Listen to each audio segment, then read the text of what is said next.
Sir मेरा question आपसे है कि बीजेपी को क्यों नहीं चाहिए मुसलमान वोट?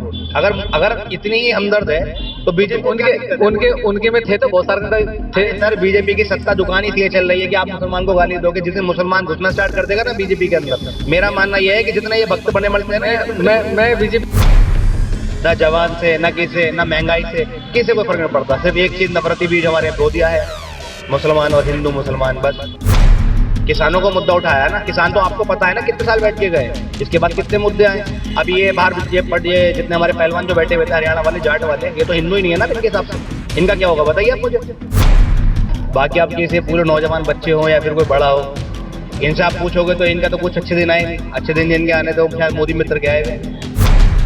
अभी एक मूवी रिसेंटली आई थी जवान, एटलीस्ट कम से कम उससे हमें इतना सीखना चाहिए कि अपने वोट एक जो डेमोक्रेटिक हम पे एक राइट है, अगर उसका सही से इस्तेमाल करें तो हम नौजवान इंडिया को शायद मोदी जी के जो 5वां है शायद हम दूसरे उस पर स्थान पर लेके आ पाए। जो मैं केजरीवाल एक न्यूट्रल नेता है, अगर वो एक न्यूट्रल के तौर पे एक सेकुलर नेता है तो बीजेपी क्यों नहीं कर सकती? पीछे भी अच्छे काम करके क्यों नहीं आ सकती? मैं कहूँगा यूपी के अंदर योगी आदित्यनाथ उनके कुछ कामों से बहुत इंस्पायर।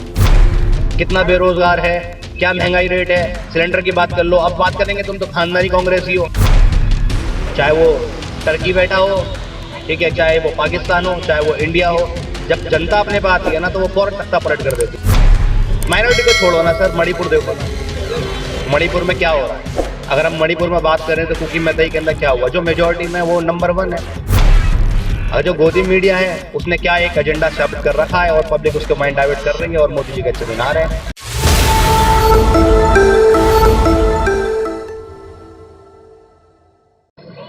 इस वक्त मैं हूँ नूर इलाही में और हमारे साथ हैं शाहरुख भाई। तो इनसे जानेंगे हम कि जो मोदी राज 10 साल का गया है, इस बारे में इनसे जानेंगे कि शाहरुख भाई इस बारे में क्या कहते हैं। जी सर मेरे हिसाब से इस टाइम पे मोदी मित्र बने हुए हैं, सब उनका भला हुआ है। बाकी आप किसी पूरे नौजवान बच्चे हो या फिर कोई बड़ा हो, इनसे आप पूछोगे तो इनका तो कुछ अच्छे दिन आए नहीं। अच्छे दिन जिनके आने तो शायद मोदी मित्र के आए हुए। अच्छा, तो हम खुश हैं इस बात से, चलो किसी के तो अच्छे दिन आए। तो आप कहना ये चाहते हैं कि जो मोदी के खास हैं उनके ही फायदे हुए हैं, जैसे बड़े लोगों के, उद्योगपतियों के। हाँ साहब, मैं कहना चाहूंगा कि फन है उनके अंदर अपनी तरफ बोल के अपनी तरफ खींचना। अब वो अपने हिसाब से फन लेके पब्लिक को अट्रैक्शन कर लिया। पब्लिक को आजकल ना बेरोजगारी से, ना किसी किसान के मुद्दे से, ना जवान से, ना किसी ना महंगाई से किसी को फर्क नहीं पड़ता। सिर्फ एक चीज नफरती बीज हमारे बो दिया है, मुसलमान और हिंदू मुसलमान बस। आजकल पब्लिक इसमें खुश है, अच्छे दिन आ गए। मतलब मोदी सरकार में हिंदू मुस्लिम ज्यादा हो रहा है, धर्म की राजनीति हो रही है। सर आप बताइए ना, हो रहा है नहीं हो रहा? आपको क्या लगता है? चलो हम तो देखते रहते हर जगह जाते हैं। आप बीच में पब्लिक के बीच में जा रहे हैं, आप सबसे लेते होंगे, मुझ जैसे 4 जन और आप इंटरव्यू लेते हो। आपको लगता है कि ये इस टेम्पल जो चल रहा है कि एक सेकुलर मुल्क में हम रह रहे हैं, ठीक है, कि इसके अंदर कोई भेदभाव हो, जैसे कि हम माइनॉरिटी के साथ बिल्कुल इंसाफ हो रहा हो? अरे बाप रे, ये तो धोती खोल रहा है। माइनॉरिटी को छोड़ो ना सर, मणिपुर देखो ना, मणिपुर में क्या हो रहा है। अगर हम मणिपुर में बात करें तो कुकी मैतई के अंदर क्या हुआ, जो मेजोरिटी में वो नंबर 1 है।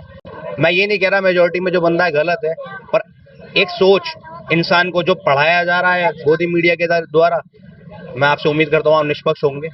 अगर जो गोदी मीडिया है उसने क्या एक एजेंडा स्थापित कर रखा है और पब्लिक उसके माइंड डाइवर्ट कर रही है और मोदी जी के अच्छे दिन आ रहे हैं। बाकी अडानी जी के और अंबानी जी के जो है उनके अच्छे दिन है, हमारे तो कोई अच्छे दिन नहीं है। 2024 में इलेक्शन होने वाला है लोकसभा का, तो आपके हिसाब से मोदी सरकार को रहना चाहिए या हट जाना चाहिए? सर ये तो मैं पब्लिक पे छोड़ता हूँ। जनता जो है जनादेश देने वाली है।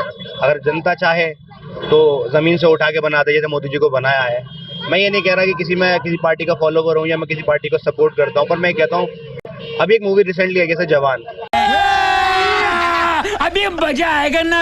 एटलीस्ट कम से कम उससे हमें इतना सीखना चाहिए कि अपने वोट एक जो डेमोक्रेटिक हम पे एक राइट है, अगर उसका सही से इस्तेमाल करें तो हम नौजवान इंडिया को शायद मोदी जी के जो 5वां है शायद हम दूसरे उस पर स्थान पे लेके आ पाए, जो तीसरी अर्थव्यवस्था बनाने को कोशिश करी जा रही है। सर मेरे हिसाब से जातिवाद के अंदर इंसान को नहीं पड़ना चाहिए, चाहे हिंदू मुसलमान हो, चाहे वह दलित हो, चाहे जाटव हो या कोई भी हो। अगर आप इस नज़रिए से देखोगे, इस चश्मे से देखोगे तो हिंदुस्तान कभी तरक्की नहीं करेगा। मेरा मानना है कि चश्मा वही पहनना चाहिए, एक न्यूट्रल चश्मा होना चाहिए जो सबके लिए, एक मुसलमान हो, हिंदू हो, जो भी हो।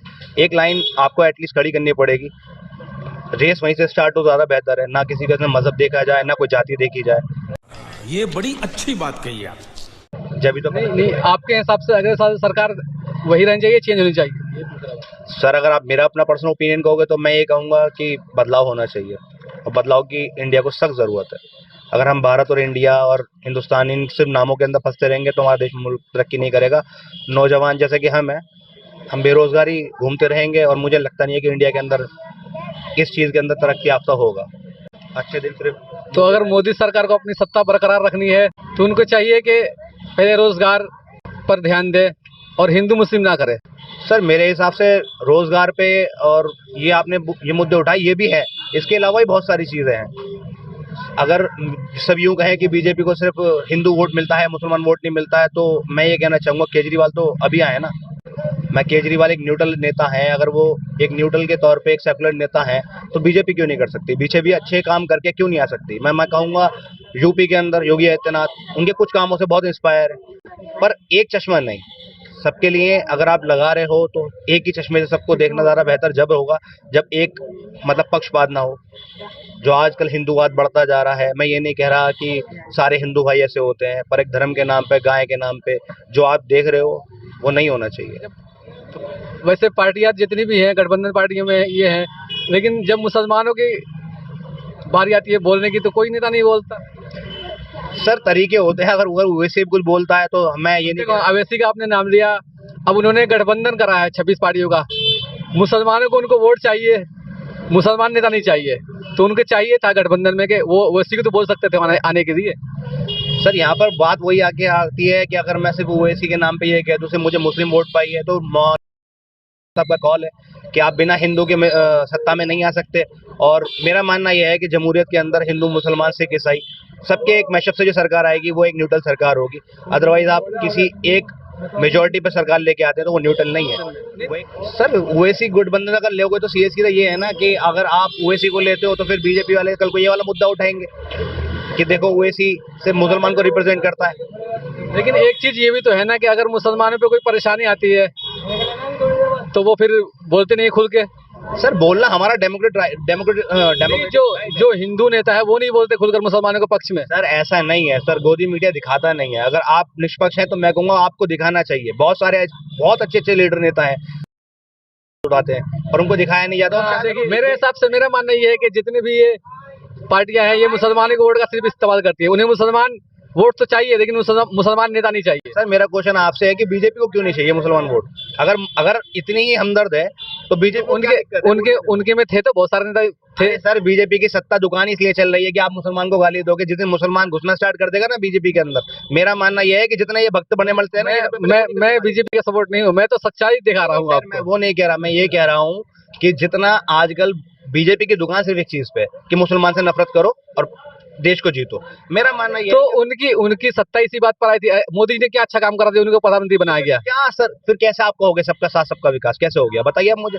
स्लोगन है उनका सबका साथ सबका विकास। ये तो आपको कहने के अंदर बात है ना, ऐसे तो मैं भी कुछ भी कह दूंगा।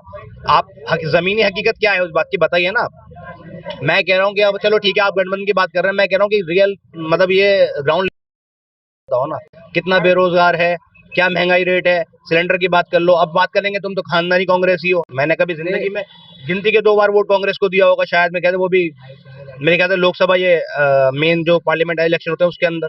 तो उन्होंने इलेक्शन से पहले 200 रुपए कम कर तो दिए सिलेंडर पर। सर, ये बढ़िया है ना, आप 1100 बढ़ा के 200 घटा तो कोई बंदा पूछेगा ही नहीं। पहले 400 का सिलेंडर था, ये वाला वो तो हर नेताओं का लॉलीपॉप होता है। इलेक्शन आएगा तो बढ़ा देंगे, घटा देंगे, फिर इलेक्शन खत्म होगा फिर बढ़ा देंगे। जनता को तय करना है ना ये। अगर जनता इतनी बड़ी समझदार है कि जनता को आप ये बात कह रहे हो, जनता इतनी समझदार कहाँ है? जनता तो बहुत भोली है हिंदुस्तान की, पर समझदार भी बहुत है। कुछ आप कहोगे कि कुछ जन का वोट होता है, कुछ जो साइलेंट वोटर होते हैं ना वो तख्ता पलट कर देते हैं, चाहे वो कहीं की भी सरकार हो, चाहे वो टर्की बैठा हो, ठीक है, चाहे वो पाकिस्तान हो, चाहे वो इंडिया हो। जब जनता अपने पे आती है ना तो वो फौरन तख्ता पलट कर देती है। बड़े बड़े लोग जो तानाशाह रहे, लगता है कि अगले साल तख्ता पलट जाएगा। सर, मेरे हिसाब से तो पलटना चाहिए। बाकी जनता है, आपने बताया, बोलिए। मैं इतनी देर से यही तो पूछ रहा था आपसे, तो घुमा फिरा रहे थे आप। मैंने आपको बोला तो कि आपने बोला कि जनता है, जनता भोली है। अब इस भोलेपन का देखना कि जनता सियानी तो नहीं है। और एक शेर है मुझे अंदौरी साहब का बहुत जरूरी याद आता है जो आज की सियासत पे है कि सत्ता में जरूरी है रवादारी, सत्ता में जरूरी है रवादारी, समझता है वो, रोजा तो नहीं रखता मगर अफ्तारी समझ, सब कुछ समझती है वह। वक्त आने पर अपना जो अपना उसका एक अधिकार है वो उसको यूज करेगी और बड़े बड़े हुक्मरानों को बताएगी उसके औकात। लगता है कि जवान फिल्म ने इस बार हिंदुस्तान की जनता पर असर करा है और अगले साल तख्ता पलट जाएगा। अब सर मेरा नाम शाहरुख है, आप शाहरुख के बारे में पूछोगे तो सर वही बात आ जाएगी कि एक भाई भाई का साथ दे रहा है। आप बताइए ना मुझे कि भाई भाई के साथ नहीं, सच्चाई सच्चाई। नहीं तो सर मैं वही तो बोल रहा हूँ कि अगर सच्चाई के अंदर उन्होंने दिल में घर बनाया किसी के, तो उसके अंदर कहीं पे ये चीज आई हो कि एक वर्ग विशेष को दिखाया हो। किसानों को मुद्दा उठाया ना, किसान तो आपको पता है ना कितने साल बैठ के गए, इसके बाद कितने मुद्दे आए। अभी ये बाहर ये जितने हमारे पहलवान जो बैठे हुए थे हरियाणा वाले जाट वाले, ये तो हिंदू ही नहीं है ना इनके हिसाब से, इनका क्या होगा बताइए आप मुझे। तो वो सब खिलाफ है इनके, किनके? बीजेपी के। आपने देखा नहीं नो के अंदर क्या क्या वीडियो वायरल। मैं यहाँ पर इंडिविजुअल नाम को ही ले सकता हूँ ना किसी के, क्या क्या है किसने क्या कहा है, पर हाँ जनता है बताएगी। इनको खुद को पता है क्या 40 अलायंस क्यों हुए, 26 से डर के 40 अलायंस करे हैं ना, अकेले लड़ते हैं मोदी जी। छाती 56 इंच के दिखाएंगे, हम भी देखेंगे। जनता जनार्दन है, कुछ भी कर सकती है सर। अगले साल हो सकता है परिवर्तन। सर मेरे हिसाब से तो 100% होना चाहिए, बाकी जनता बोली है, आपने बोला। देखो देश भारत बना है, सबके लिए बना है। अगर हम सब रह रहे हैं तो सबके लिए होना चाहिए। हिंदू राष्ट्र तो देखो वैसे ही बनने से रहा, ये तो कभी जिंदगी में नहीं बनेगा, कितना भी कोई चाहे, कभी नहीं हो सकता। तो मोदी राज क्या काम आपको पसंद नहीं आया? मोदी राज अपनी जगह सब ठीक है, मैं तो कहता हूँ सब ठीक है, लेकिन ये हिंदू मुसलमान को लड़वाना ये सबसे गलत बात है। इससे इम्पैक्ट पड़ता है हमारे आने वाले जनरेशन पे। जैसे कि आप देखते भी हो हम लोगों की ये सारी चीजें होती है कि आजकल स्कूलों में भी आपने देखा होगा एक मुद्दा कि बच्चों को ऐसा कहा जा रहा है मुस्लिम की वजह से, तो ये चीजें देखने को मिलती है। कहाँ की बात कर रहे हैं, मुजफ्फरनगर की या सीएमपुर की? मुजफ्फरनगर गांधीनगर की कांड हुआ था एक। हाँ, गांधीनगर में भी हुआ है। तो बाकी ये सारी चीजें यही है कि भाई जातिवाद नहीं होना चाहिए, सब चीज बड़ी बिल्कुल पॉलिसी चेंज करनी पड़ेगी। और लोग बाग आजकल समझदार हो चुके हैं, ठीक है, आप कितना भी कर लो, इतना तो लोगों को दिखता है ना। आप कितना भी चाह के कितना भी कर लो, इतना लोगों को दिखता है, लोगों को पता चल रहा है कि अब आजकल जो है जातिवाद करके ही आप अपनी ये चीजें ला रहे हो। तो वो चीज़ तो आने से रही, इतना कितना करवा लो, एक बार करवा लिया, 2 बार करवा लिया, हमेशा थोड़ी हो पाएगा। तो सरकार चेंज होनी चाहिए अगले साल। बिल्कुल होगी होगी 100% होगी। अच्छा, राहुल गांधी, केजरीवाल, इन्होंने तो अपना गठबंधन कर लिया, इंडिया पार्टी बना रखी है। और आपने एक नई मूवी देखी होगी जवान, उसमें भी इस बात का जिक्र किया गया है कि जैसे कि हम कोई भी चीज़ लेते हैं उस चीज़ को देखते हैं, उससे मोल भाव करते हैं, लेकिन हम लोग क्या वोट डालते वक्त नहीं देखते, हम वोट डालते वक्त ये देखते हैं बस जातिवादी। तो ये चीज़ें नहीं होनी चाहिए।